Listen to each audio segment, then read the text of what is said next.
Well, let's talk about irrigation methods. Now, you may be thinking, sounds kind of boring to me, Mr. Sampson, and maybe it is if you're not a farmer, but it is worth noting that most of us do like to eat. And that means we have to grow plants. And plants can only be productive if they can undergo photosynthesis. And in order to undergo photosynthesis, you need to have water. And unfortunately, a lot of the places that are great for raising plants in terms of the amount of sun that shines on them, they're not so great in terms of the amount of water that normally comes out of the sky during the growing season. So humans have long learned that if you want to eat, you need to irrigate. In fact, uh, irrigation is the primary use of water around the world. So about 70% of the water that is used in the world is used for irrigation purposes, for agricultural, for growing plants. And only 10% of it is what you and I use in our homes. So, when we think of water consumption, we think of, oh, I was told when I was a kid, make sure you turn off the water when you're brushing your teeth. You don't want to waste water. And that's true. But keep in mind that home consumption only accounts for 10% of the water that gets used in this world. The vast majority of it is agricultural. But we like food, so that's okay. Now, irrigation is something that humans figured out a long, long time ago in Mesopotamia and ancient Egypt. What people realize is these rivers flooded. The Nile floods every year. The Tigris and Euphrates rivers would flood. This flooding brings silt and nutrients, and it makes these lands fertile and it makes them grow. And people are like, hey, wait a second. Why do I have to wait for the river to flood to get water? Couldn't I figure out how to control this water and put it where I want, when I want? And so what people realize is you could build canals and dams and little water gates. And by doing that, you could control where the water was when you wanted to be there. They figured ways of lifting water out of these little canals and putting them on their crops. And so basically, starting about 6,000 years ago, humans began using irrigation. Not surprisingly, the amount of people living on the planet suddenly bumped up considerably at that point because there's just more food available at that point. Now, another irrigation method that was developed a long time ago is one of my favorites. I mean, I just love these things. It drives my wife crazy, but I love terraced rice fields. You see some of them in Korea. You see a lot of them in Southeast Asia. Basically, the idea is you catch the rainwater as it's moving down the hill, and you let it go from one terrace to the next to the next. So you keep using it. As it flows through one area, it goes into another area, and you just basically control the flow of it. It goes down the hill. Sorry, I didn't mean to go forward. There we go. Now, today, irrigation, and there's still some of the old-fashioned irrigation happening in the world today, but for the most part, modern irrigation involves these four techniques: flood irrigation, furrow irrigation, spray irrigation, and drip irrigation. Let's just go through each of them in turn. We'll start with furrow. Furrow is basically the worst use of water. Water is a resource, and this is the worst way of using it because basically what you're doing is you dig these furrows, these trenches between. It could be, soybeans. It could be, I don't know, like almond trees. Okay, but you dig these furrows in between, and you just open up so that you let the water flow between them under low pressure, and it just basically flows along, and as it flows along, it infiltrates into the soil and is accessible by the roots of the plants. Okay, now here's the thing. It's not very expensive because you don't really need anything other than a well. But the problem is, it's the most water inefficient way. It loses about 33%. A third of the water molecules just go up in the air this way. It's not good. Plus, the water is moving, so it has a tendency to erode. So anytime you have water that's under motion, especially if there's quite a bit of it, then it's going to pick up soil and carry it away. And soil erosion is absolutely something we need to prevent because we can't replace soil. So that's for irrigation. It's not a good way to go, but it is widely used. Flood irrigation it seems a little bit similar, but it's different in one way, which the water is not in motion. So basically you flood the field and you hold the water in place with small dams, and you just let the water slowly sink into the ground. It's super cheap, so people like it. You get about a 20% water loss to evaporation this way.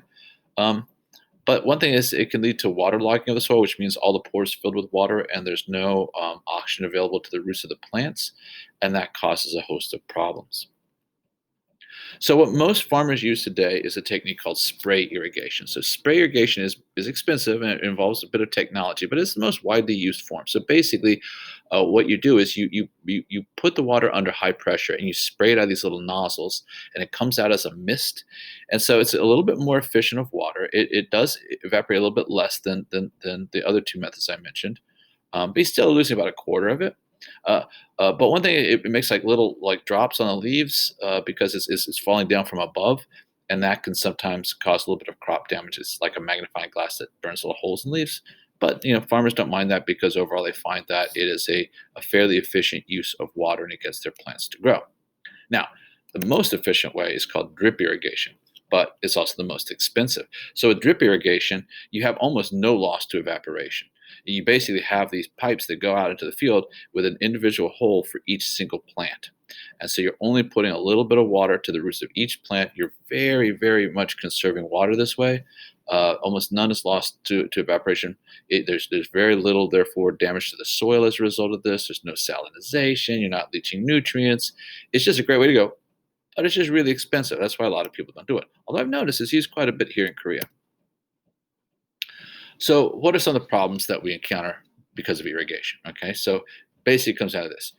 Aquifers get depleted when you use a lot of water. You can leach nutrients out of the soil. As water passes through, all these nutrients are soluble, it carries them down. The water can be, the soil can become salty over time. It can be what we call salinization of the soil.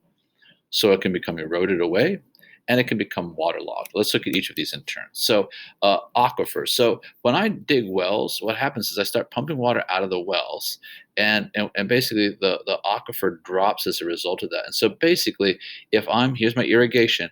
If I'm pumping water out onto the field faster than the water infiltrates back into the aquifer, so we call that the rate of recharge, and this we call the rate of discharge.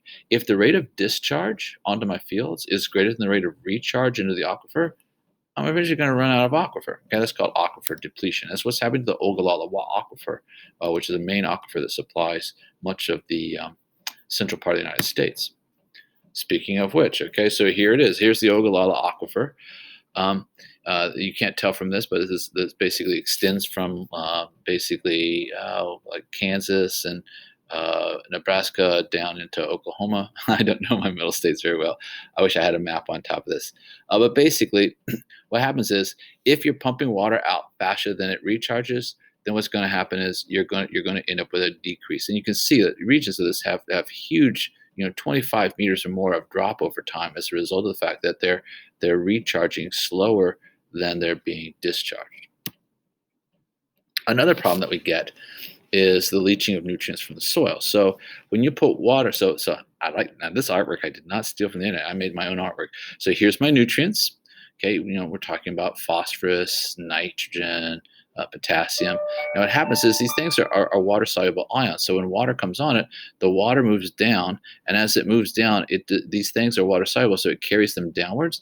And so basically, these nutrients end up in the groundwater, and they're not available for the plants anymore. So what is the farmer going to do? The farmer is going to put more artificial fertilizers on this, and then spray water on it and leach those back in the soil. So it becomes this vicious cycle. Now, another one that perhaps you hadn't thought of, is a little hard to get your head around, is called salinization of soil. So the idea is, even though irrigation water is fresh water, it still contains a small amount of sodium ions and potassium ions and chlorine ions.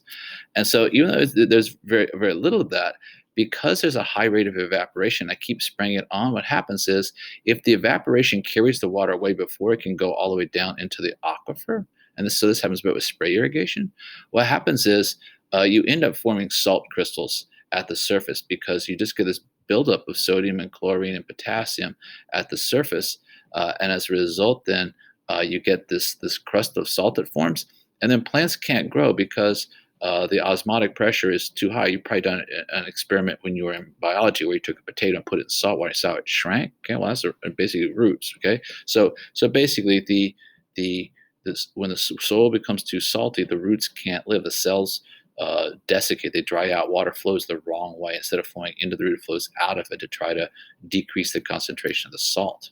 Well, what can you do about this? Well, the one way you can remedy this is, ironically, is just to put more water on the fields. If you put a lot of water on the fields, since salt is water soluble, if you dissolve that and put enough water on that you can leach it down into the groundwater, you could still save the soil, but it'd be very expensive and very water intensive, but it could be done. Another problem is erosion. That's a particular problem with furrow irrigation. But basically, when you have water in motion, it's going to carry. You can see this water is very brown. It's carrying small soil particles with it. And afterwards, you have this missing soil from this. And so basically, the best way of preventing this is using other forms of irrigation. The best to use is drip because drip is the least likely to cause this type of a problem. And the last one I'll talk about is called waterlogging. So waterlogging occurs when the white represents air space. Okay, so here's the plant, here's its roots.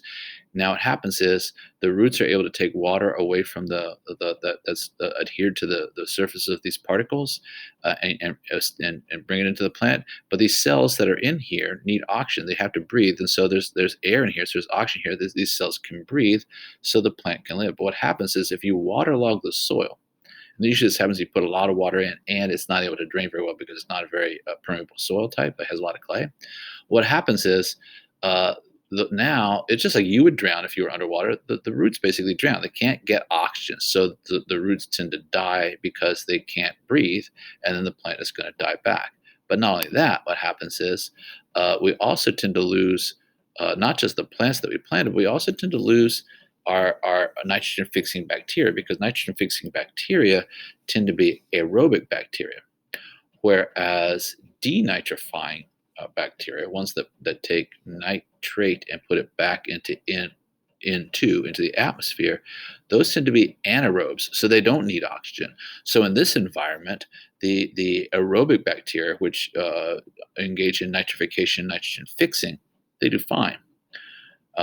But in this conditions here, the nitrifying and nitrogen fixing bacteria don't do well, and the denitrifying ones do well. So what happens is when you waterlog the soil, you lose nitrogen. And what's the farmer's solution going to be? Put more fertilizer on the field. Okay, that was it. Thanks for listening.